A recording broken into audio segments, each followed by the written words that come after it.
غریب آدمی کو پورا اس طرح کا بنا دینا کہ وہ غربت کے اندر بھی اپنے آپ کو عزت والا دیکھے، یہ اگر کسی نے سیکھنا ہے تو حسین ابن علی سے سیکھے، یہ حضور کی اولاد پاک سے سیکھے۔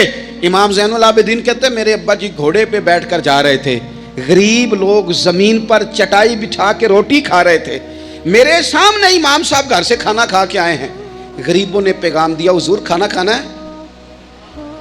امام صاحب گھوڑے سے اترے، زمین پہ آ کے بیٹھے، غریبوں کے ساتھ روٹی کھانے لگے، تھوڑا سا کھانا کھایا تو انہوں نے کہا حضور تھوڑا سا اور کھائیں، فرمانے لگے زندگی میں پہلا موقع ہے کہ کھانے کے فوراً بعد کھانا کھا رہا ہوں، بھرا ہوا پیٹ تھا، لیکن علی کا پتر فاطمہ کا لال زمین پر بیٹھ اس لیے گیا ہے کہ غریب کہیں یہ نہ سمجھیں دعوت دی تھی تو حسین نے قبول ہی نہیں کی، اس لیے بیٹھ گیا ہوں، ورنہ ایک لقمے کی گنجائش نہیں تھی۔ اس کو کہتے ہیں غریب پروری، اس کو کہتے ہیں مزاج ختم کرنا چھوٹے بڑے کا، اس کو کہتے ہیں ایک ہی صف میں کھڑے ہو گئے محمود و یاز، نہ کوئی بندہ رہا نہ کوئی بندہ نواز۔ تھوڑا سا اس پر میں ایک دفعہ ایک فیکٹری میں گیا تھا تو ایک صاحب جنہوں نے محفل کرائی تھی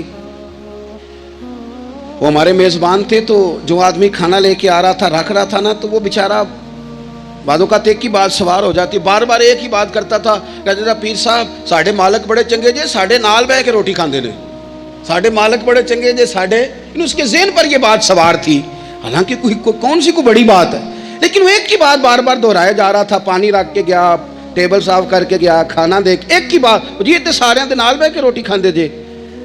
تو میں سوچ رہا تھا کہ یار یہ کس طرح کا بندہ ہے، اس نے کام تو چھوٹا سا کیا ہے لیکن اس بندے کے جذبات ہیں، اب پتہ نہیں اس غریب آدمی کے جذبات کی وجہ سے رب اس کے رزق میں کتنی کو برکت پیدا کر دے گا، کتنا کو فضل ہو جائے گا، یہ جذباتی ہو گیا ہے، شوق کے ساتھ بات کر رہا ہے۔ تو یہ اہل بیت نبوت کا طریقہ ہے۔ پھر اس سے اگلی بات اہل بیت نبوت کے طریقے میں آپ کو ملے گی کہ سادگی،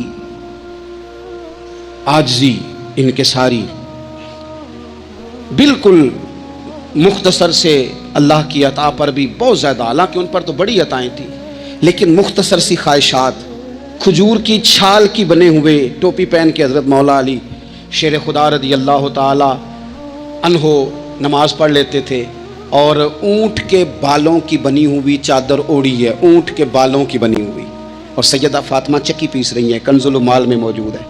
نبی پاک علیہ السلام نے انہیں دیکھا، ہلکے سے آنسو حضور کی آنکھ میں آئے اور دو جملوں میں بات ختم کر دی، فرمایا فاطمہ زندگی میں اسی پر گزارا کر، اللہ جنت میں ساری نعمتیں تیرے لیے دروازے کھول دے گا، اسی پہ گزارا کر۔ سادگی، حضرت امام حسن کے کپڑوں کو پیوند لگے ہوئے ہوتے تھے، اپنے بود و باش جب بندہ بہت مہنگی کر لیتا ہے تو اس کا اپنا خرچہ بڑا بڑھ جاتا ہے، اس نے کرنا کرانا کیا ہوتا ہے۔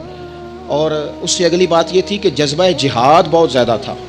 پھر کہتا ہوں اتنی ساری ویڈیوز آئیں، وہ جی بچہ رو پڑا جی بکرا ذبح ہو رہا تھا، تو یہ تو پریشانی والا مقام ہے، جو بچہ بکرے کے ذبح ہونے پر روتا ہے یہ جہاد کیسے کرے گا؟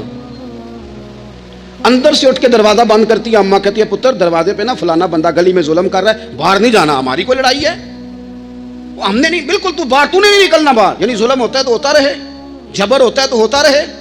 حضرت عثمان غنی رضی اللہ تعالیٰ عنہ کے خلاف بلوانیوں نے حملہ کیا اور حضرت عثمان کے گھر کو گھیر لیا، لوگ تو اولاد کو بچا بچا کے رکھتے ہیں نا، باہر نہیں جانا باہر نہیں جانا، لیکن حضرت مولا علی شیر خدا اپنے بچوں کو ہر جہاد میں پہلے لے کے جاتے تھے۔ حضرت علی کے زمانے میں بھی جتنی جنگیں ہوئی اپنے شہزادے پہلی صف میں، حضرت مولا علی نے ایک تلوار امام حسن کو پکڑائی، ایک امام حسین کو پکڑائی، حضرت عثمان کے دروازے پہ کھڑا کر کے کہا پتر خبردار، عثمان صحابی رسول ہیں، تمہارے خالو ہیں، کوئی سیدنا عثمان کا دروازہ نہ پھلانگنے کی جرت کرے، قربان جائیں۔ دو شہزادے تلوار لیے، حالات بڑے خراب تھے اس وقت، بلوائی مصر کے مدینے پر چڑھائی کیے ہوئے تھے، حضرت عثمان کا گھر گھیرے میں تھا، لیکن ان کی جرت نہیں ہوئی حضرت عثمان کا دروازہ کراس کرنے کی۔ کیوں؟ ایک کونے پہ تلوار لے کے امام حسن کھڑے تھے اور دوسرے پہ امام حسین کھڑے تھے۔ بچوں کو جب اے سی والے کمرے میں پوری طرح بند کر دے نا والد، اور انہیں کہ اچھا برگر کھانا ہے 4 منگوا لو برگر، فلانی جگہ جانا ہے بیٹا نہیں ضرور جانا چاہیے، کوئی انجوائمنٹ مس نہیں کرنی، پھر آپ بچوں سے توقع کرتے ہیں وہ محنت کریں گے آگے بڑھیں گے، یہ کیسے ہو سکتا ہے؟ نامی کوئی بغیر مشقت نہیں ہوا، 100 بار جب عقیق کٹا تب جا کر ننگی ہوا۔ مشقت کرنی پڑتی ہے، محنت کرنی پڑتی ہے، جد و جہد کرنی پڑتی، تو جذبہ جہاد بہت زیادہ تھا۔ اور جس چیز کی ہمیں بڑی زیادہ ضرورت ہے، بڑی زیادہ، وہ ہے صبر اور استقامت۔ ان الذین قالوا ربنا اللہ ثم استقاموا فلا خوف علیہم ولا هم یحزنون۔ رب فرماتے ہیں جن لوگوں نے کہا اللہ ہمارا رب ہے، پھر وہ ڈٹ گئے، انہیں نہ کوئی خوف ہوگا نہ وہ غمگین ہوں گے۔ ہمارے پاس سارا کچھ ہے، صبر اور استقامت نہیں۔ ایک پورا دن نہیں بھوکے گزار سکتے ہم لوگ۔ ایک ذرا سی ٹینشن آتی ہے، ایک ٹینشن تو لوگوں کو میں نے دیکھا ہے کہ زندگی کی ساری خوشیاں داؤ پہ لگا دیتے ہیں۔ ہمیں بالکل صبر کرنا نہیں آتا۔ 100 سے زیادہ مرتبہ کم و بیش قرآن پاک نے صبر کا حکم دیا ہے، بار بار کہا صبر کرو صبر کرو صبر کرو، ہے ہی نہیں، مزاج ہی نہیں، تڑپتے لڑتے ناراض ہوتے بگڑتے پریشان ہوتے جلد باز لوگ۔ ایک عجیب سی معاشرے کے اندر کھینچا تانی ہے، چونکہ حوصلہ نہیں، صبر نہیں، استقامت نہیں۔ ایک بندہ آج ایک فیصلہ کرتا ہے، سویرے وہ فیصلہ بدل دیتا ہے۔ کل وہ کسی کے بارے میں کچھ اور کہہ رہا تھا، آج کچھ اور کہہ رہا ہے۔ ہمارے مزاجوں میں استقامت نہیں، ٹھہراؤ نہیں، ہمیں ٹھہرنا نہیں آتا۔ حالانکہ نبی پاک علیہ السلام نے فرمایا ہے اللہ کو وہ کام زیادہ پسند ہے جو تھوڑا کیا جائے پر روز کیا جائے۔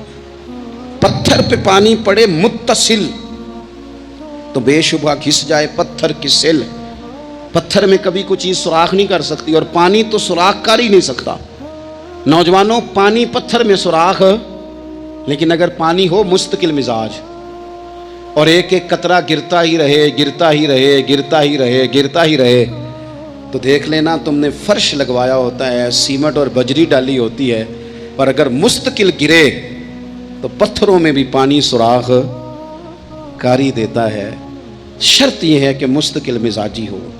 بہت سارے لوگ آ کے کہتے ہیں جی میں جو کام بھی شروع کرتا ہوں نا میرا پورا نہیں ہوتا، ختم ہو جاتا ہے۔ تو میں کہتا ہوں یہی تو مسئلہ ہے، آپ جو کام بھی نہ شروع کریں، آپ ایک ہی کام شروع کریں، جو نہ شروع کریں۔ جب ہر ہفتے آپ نے نیا کام کرنا ہے تو پھر تو گئے آپ کام سے، ایک کریں، آپ اسی کو صحیح کر کے کریں۔ استقامت فی الدین، صبر۔ حالات میرے اور آپ کے ٹھیک کرنے سے کبھی ٹھیک نہیں ہوتے۔ ایک دفعہ بہت زیادہ آزمائش تھی، ایک دوست پر، وہ بڑے پریشان تھے، تو ہمارے بزرگوں کے پاس بیٹھے تھے، تو بڑی وہ بے چینی کا مظاہرہ کر رہے تھے کہ حضور کیا کروں، کدھر جاؤں، فلاں مسئلہ ہو گیا۔ تو بزرگوں نے بڑی عجیب، بڑی خوبصورت، بڑی انوکھی بات کی۔ کہنے لگے پتر، جلد بازی کرنے سے روزہ جلدی نہیں کھلتا، روزہ مغرب کے ٹائم جا کے کھلنا ہے۔ اگر جلد بازی کرو گے بھی تو اس نے کھلنا مغرب کے ٹائم ہی ہے۔ فرمانے لگے حالات خراب ہو گئے ہیں، بہت بے صبری کرنے سے، بہت رونے سے، بہت لوگوں کو بتانے سے، بہت واہ ویلا کرنے سے یہ ٹھیک نہیں ہوں گے، الٹا لوگ تمہارا تماشا دیکھیں گے۔ بہتر یہ ہے کہ تم صبر کرو، انتظار کرو، استقامت کے ساتھ ڈٹ جاؤ۔ شرط کیا ہے زندگی میں؟ صرف شرط ایک ہے کہ آپ اپنے ضمیر سے پوچھ لیں کہ آپ سچے ہیں کہ جھوٹے ہیں۔ اگر آپ سچے ہیں تو پھر ذرا صبر کریں، انتظار کریں، حالات ٹھیک ہو ہی جائیں گے۔ 3 دن 3 راتیں، ذمہ داری سے کہہ رہا ہوں، 1 دن اور 1 رات ہمارے گھر روٹی نہ پکے تو پورے گاؤں میں رو رو کے کوئی حال نہیں ہوتا، پورے شہر میں شور مچ جاتا ہے کہ آج جناب سبزی کو پیسے نہیں، حد ہو گئی، اوہو اتنی غربت، اتنی آزمائش۔ 3 دن اور 3 راتیں کربلا کے میدان میں امام حسین کے خیمے میں نہ روٹی تھی نہ پانی تھا، نہ روٹی نہ پانی، لیکن قرآن پاک کی تلاوت 1 منٹ کے لیے بھی بند نہیں ہوئی، نماز قضا نہیں ہوئی۔ کسی طور بھی ان لوگوں نے کسی بے صبری کا مظاہرہ نہیں کیا۔ ان سے صبر سیکھیں، استقامت سیکھیں، تھوڑا سا رکیں، تھوڑا سا انتظار کریں۔ بہت جلدی ہے، بہت جلدی ہے، بہت جناب ہمیں فٹافٹ فلانا کام چاہیے۔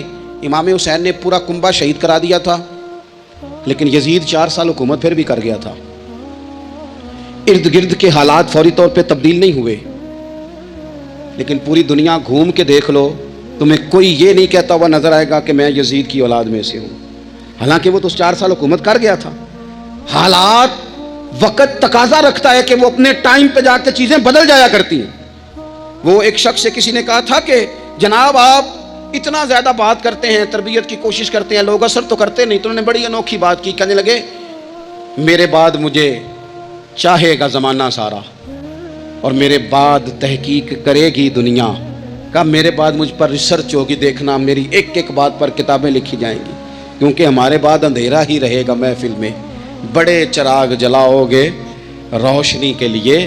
تو ضروری نہیں کہ سویرے تھوڑا سا زندگی میں حوصلہ، تھوڑا سا صبر، تھوڑی سی استقامت، لیکن شرط یہ ہے کہ آپ سچے ہوں اور مسلسل سفر کر رہے ہوں. آپ روک نہ جائیں، بیٹھ نہ جائیں، سپیڈ بریکر دیکھ کے ٹھہر نہ جائیں، مسلسل چلتے رہیں، کوشش کرتے رہیں، انتظار کرتے رہیں. ایک وقت آئے گا کہ حالات اور رخ اختیار کر جائیں گے. آخر میں پھر ایک بات کرتا ہوں، کوئی سازش نہ کرے، آپ کسی سازش پر توجہ نہ دیں. یہ صحابہ اور اہل بیت یہ ایمان ہے. ایمان دل میں جاگزی کیا جاتا ہے، ایمان پر بحث نہیں کی جاتی. یہ ایمان ہے. ان کی محبتیں، کچھ لوگوں کی باتیں یاد رہ جاتی ہیں. ایک بزرگ نے مجھے بات سنائی، مجھے یاد رہ گئی. پیر سید فیض الحسن شاہ صاحب، آلو مہار شریف والے پیر صاحب، عالم بھی بڑے تھے، درویش بھی بڑے تھے، خطیب بھی بڑے تھے. تو وہ ایک دن صحابہ اور اہل بیت کا پیار بیان کر رہے تھے. سید تھے تو مرید ہیں وہ سلسلہ نقشبندیہ سے، چورا شریف کے ساتھ ان کا نسبت کا رشتہ ہے. تو نقشبندی اپنا سلسلہ طریقت حضرت صدیق اکبر رضی اللہ تعالیٰ عنہ سے بیان کرتے ہیں.